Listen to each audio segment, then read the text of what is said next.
Ассаляму алейкум, урметли телесерджилер. Снова рада приветствовать вас на самой вкусной программе «Софраха Бюренес». Бананы – любимое лакомство взрослых и детей. Можете ли вы представить человека, который бы их не любил? Они вкусные, полезные, ароматные и хороши и в свежем виде, и в выпечке. Что же можно приготовить из бананов? Ответ знает наш сегодняшний гость. Путешественник, основатель дизайн-студии «Шер», проекта «Цели нации», эксперт в области самодисциплины и достижения целей Антон Костриченко.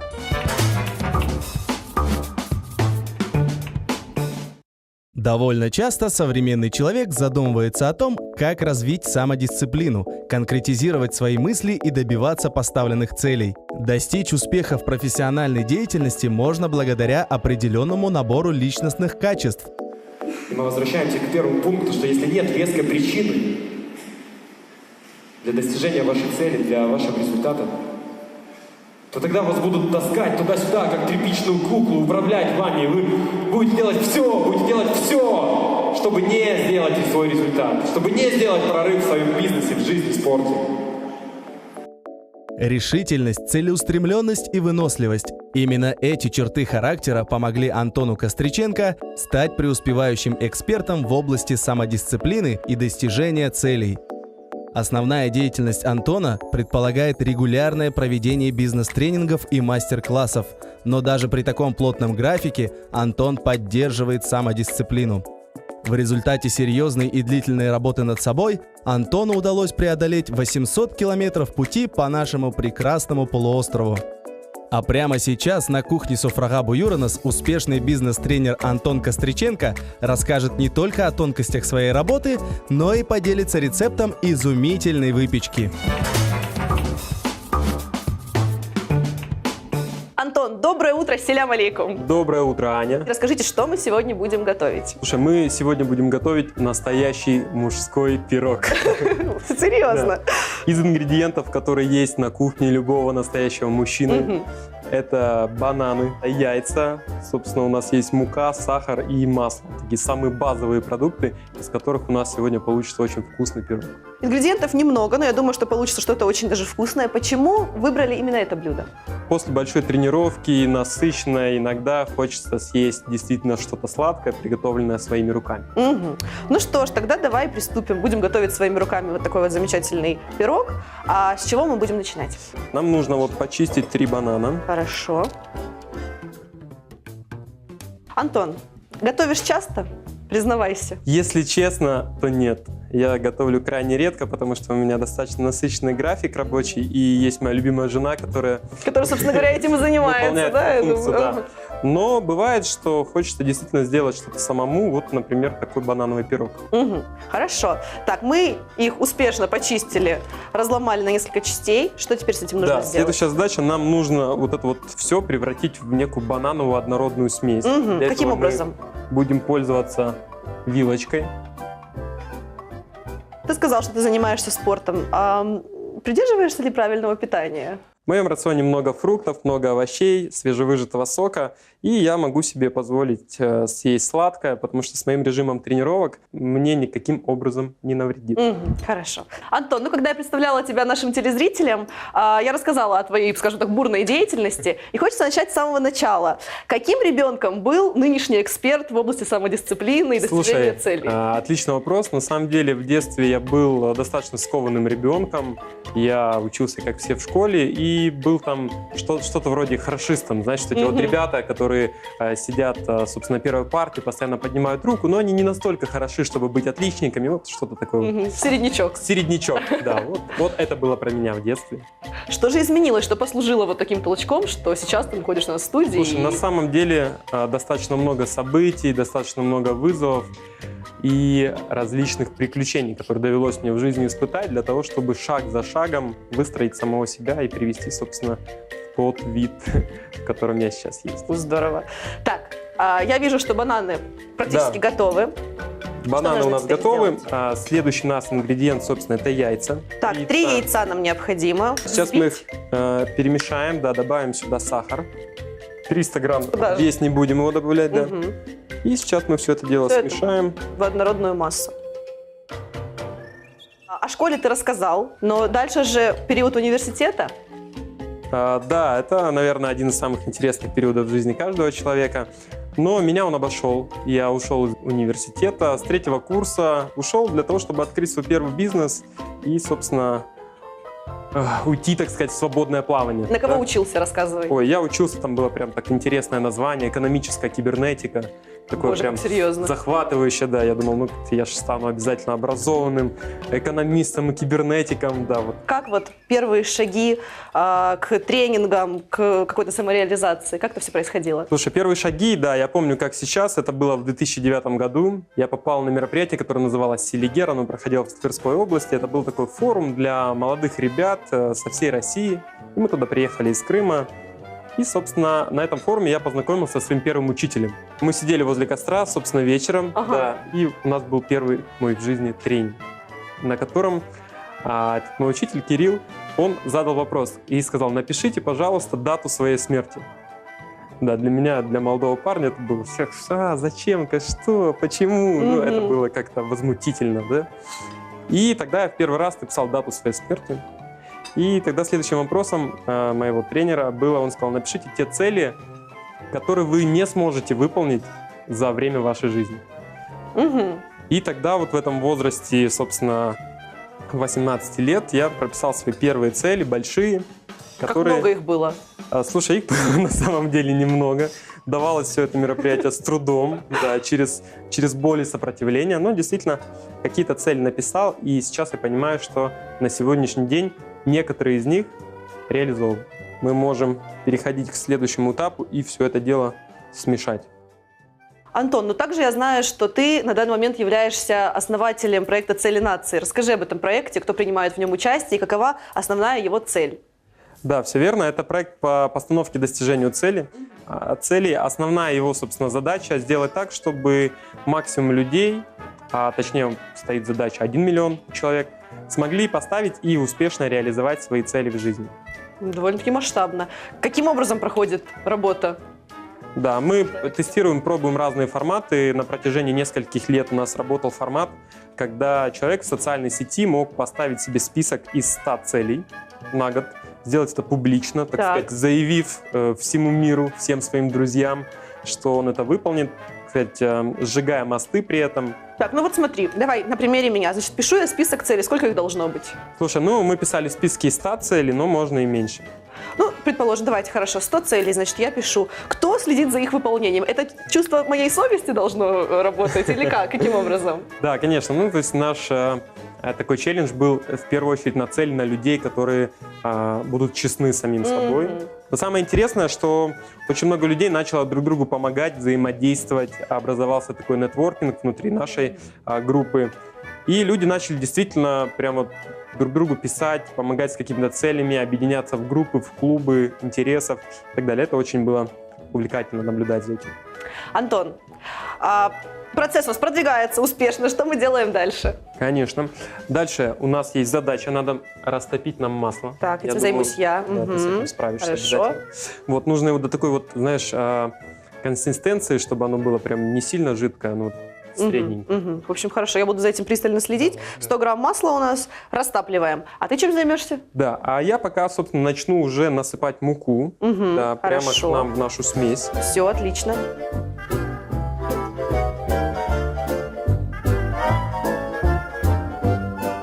Так, Антон, ну что, масло у нас растоплено вот до такого вот состояния. Я думаю, практически то, что нужно. Да, в самый раз. Вот мы продолжаем. Просеиваем муку. Да, просеиваем нашу муку. Что самое главное в работе с группой, что касается вот проекта?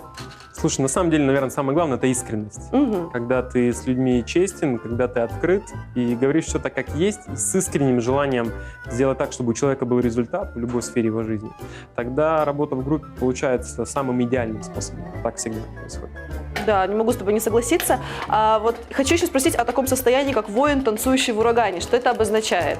Да, на самом деле это очень интересное состояние, и оно придумано не мной, но я часто использовал его в своих записях, в постах. Оно мне просто очень сильно импонирует. Это вот некое такое внутреннее состояние подъема. Вот его можно разными словами назвать, как будто ты вот победил только что, да, вот достиг вершины Эвереста, Так. да, достиг вершины горы, и это состояние можно в себе его развивать и культивировать, да, и его можно вызывать, так сказать, как джина в любой момент. Этому можно научиться, это определенная ментальная работа.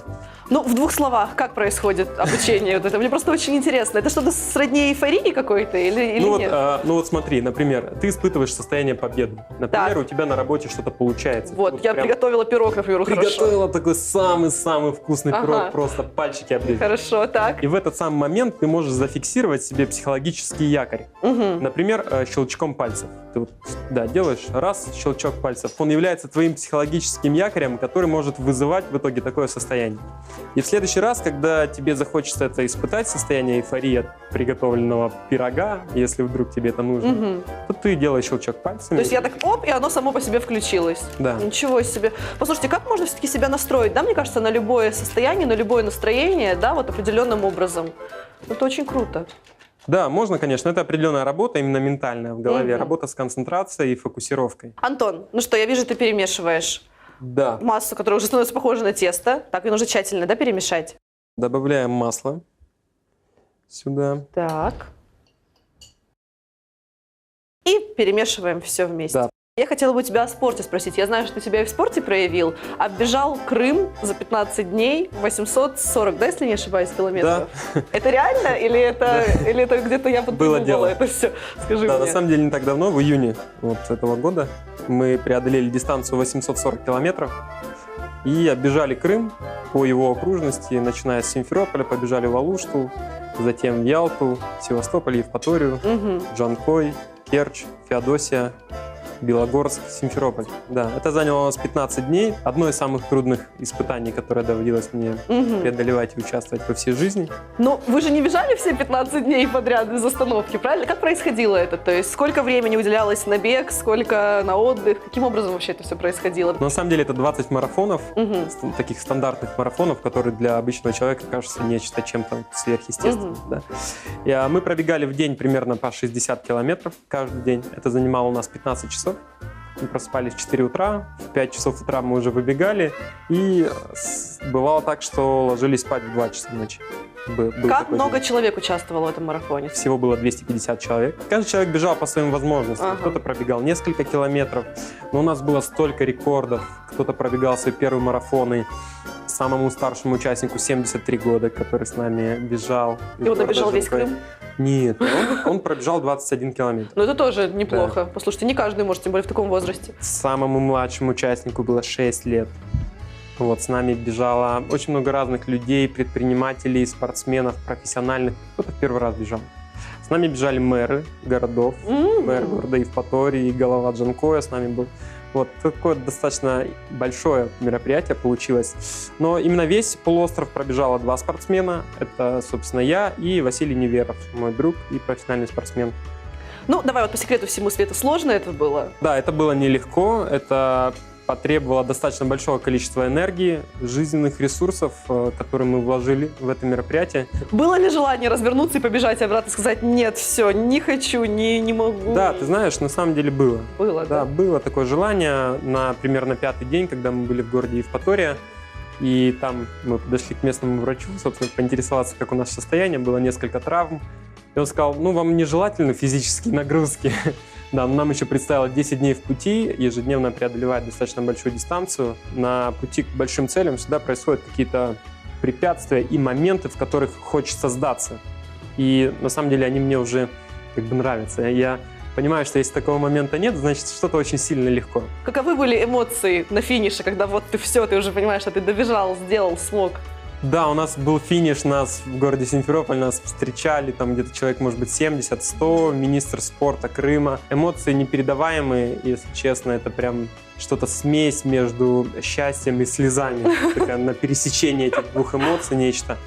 Да, но мы это сделали первый раз в истории, преодолели эту дистанцию. Здорово, здорово. Да.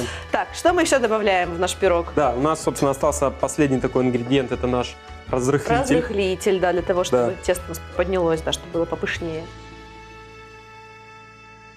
Я бы хотела спросить о звании Iron Man, Железный человек. Расскажи об этой гонке, что Да, она это собой тоже представляла? безумно увлекательная история. Одно из тех приключений в жизни, которое, знаешь, делается раз и навсегда, на всю жизнь. Это было участие в гонке формата Iron Man, в которой необходимо было проплыть 4 километра в море, в открытом. После этого проехать 180 километров на велосипеде, шоссейном велосипеде. И после этого пробежать, собственно, классический марафон 42 километра. Ну, это, наверное, еще сложнее было, да, чем оббежать Крым? Это было по-разному, знаешь, вокруг Крыма это такая более требующая больше выносливости. Вот. Ironman, другие ощущения, конечно, тоже потребовалось там порядка 14 часов, чтобы преодолеть, да, эту дистанцию, но это были другие эмоции. А самое главное, у меня была большая мотивация преодолеть эту гонку. Я поставил себе цель сделать предложение своей любимой женщине, Мило. да, будущей жене, на финише. И я бежал, помню, последние круги марафона, у меня было кольцо, да, в руках. Но это был самый такой счастливый момент в моей жизни. Один из самых запоминающихся, я думаю. Да, Это как раз хотела спросить, каковы были результаты, но вот ты уже опередил мой вопрос, рассказал сам. Но я думаю, девушка была просто в восторге и счастлива. Да, это Невероятно. Это был сюрприз, мы так все специально запланировали, да. Классно, здорово. Так, ну, мысль о пироге тоже меня не оставляет. У нас, я так понимаю, уже практически все готово, и мы Да, можем... смотри, вот у нас, собственно, готова наша да? заготовка теста.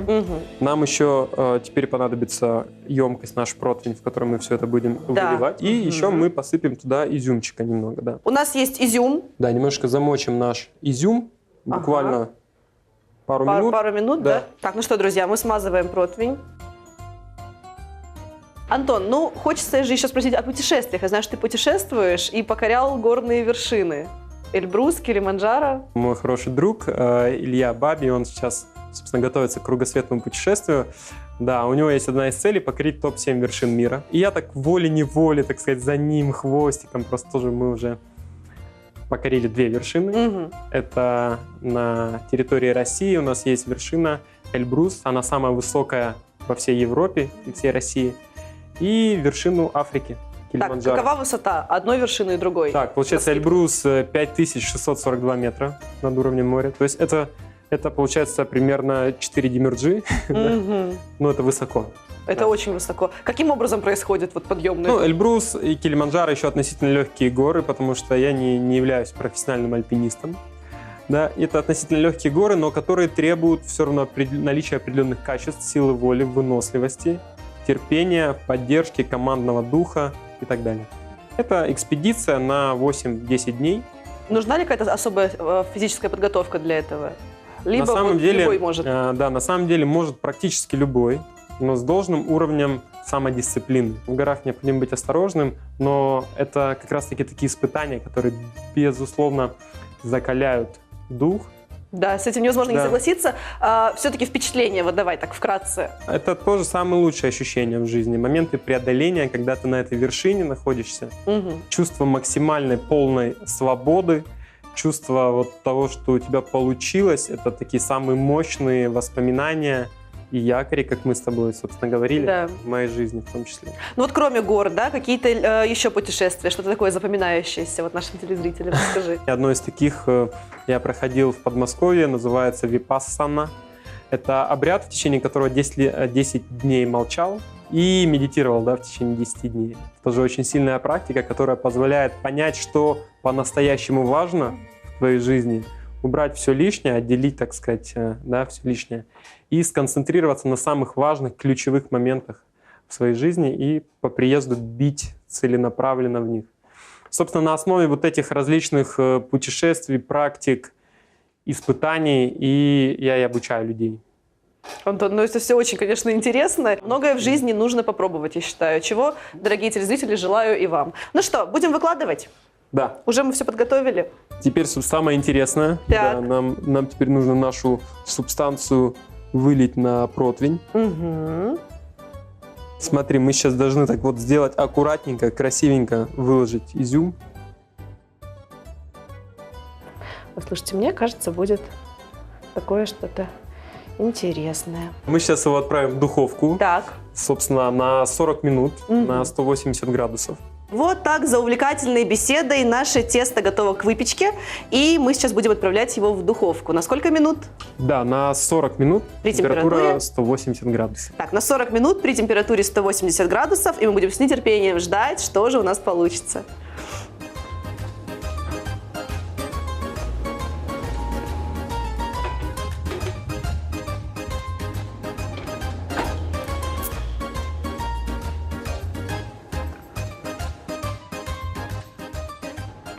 Антон, так как нас смотрит множество телезрителей, вот я думаю, что у них, как и у меня, возникает вопрос, как же все-таки достичь успеха, как себя мотивировать, потому что лень так или иначе в каждом из нас присутствует, и вот, может быть, какой-то есть универсальный совет, как достичь какого-либо успеха? Первое, нужно иметь четкие определенные цели перед собой.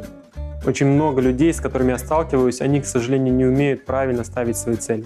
Второе, необходимо иметь четкую, прям очень прослеживаемую причину, ответ на вопрос «зачем?». И часто ответ на вопрос «зачем?» он такой очень витиеватый и кроется где-то вот глубоко внутри.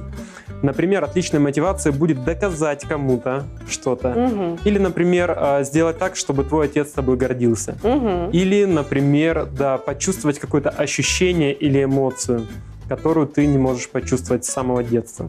Это прям вот важно четко, кристально, прозрачно это понимать. Дальше такой, можно сказать, шаг номер 3 – это поставить себя, прямо установить себя в ситуацию, когда все мосты сожжены, нет вариантов не делать, да, потому что это непросто, и любой успех требует, конечно, преодоления определенного усилий в первую очередь.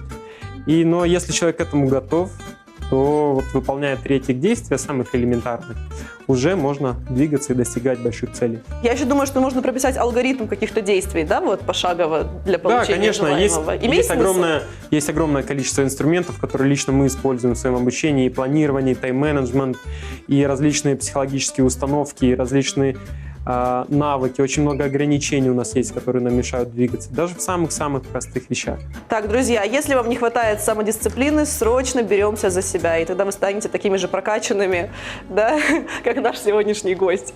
И это, конечно, очень круто. Ну что ж, уважаемые телезрители, вот и прошло время ожидания нашего пирога. Мы уже в предвкушении хотим посмотреть, что же у нас получилось.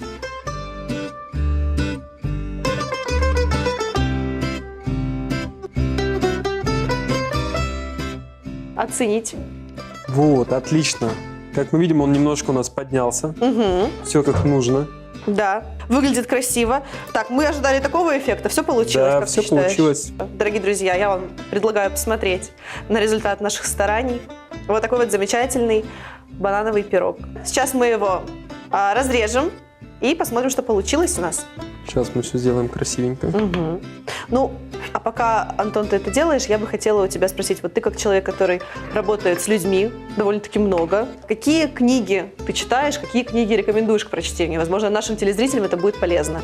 3 года назад примерно я основал в Крыму литературный клуб, Мгм. он до сих пор работает. Вот. И тогда я себе поставил цель прочитать 100 книг за год, и не прочитал 100 книг за год, Сколько прочел? но прочел 42, Мгм. по-моему. Ну, И с тоже тех пор примерно в таком же режиме двигаюсь каждый год. И да, самые вот такие книги, с которых вот можно было бы начать в нашей тематике, которые я рекомендую, наверное, это все-таки книга «Магия утра». Это книга про утренние ритуалы, про то, как начать свой день бодро, а от этого действительно многое зависит. И еще такую книгу, которую я бы посоветовал, это «Будь лучшей версией себя». Мгм. Это такой более продвинутый уровень про такой экстремальный тайм-менеджмент, экстремальную дисциплину. Также у меня есть моя книга, она называется «Одержимость». Да. Ее сейчас можно скачать в электронном виде. Собственно, она представляет из себя некий алгоритм действий и заданий, который можно сделать для того, чтобы улучшить свою жизнь и достичь результата, да, лучшего, чем есть на сегодняшний день. Она очень простая, она из простых инструментов, но которые уже действительно проверены прямо на практике 1000 раз на моих учеников и многих людей. Всем телезрителям я желаю обязательно ее прочесть. Так, ну что, мы отрезали кусочек пирога. Я думаю, Да. что его нужно как-нибудь красиво украсить. У нас для этого есть мороженое. Да, у нас есть для этого мороженое, кстати говоря.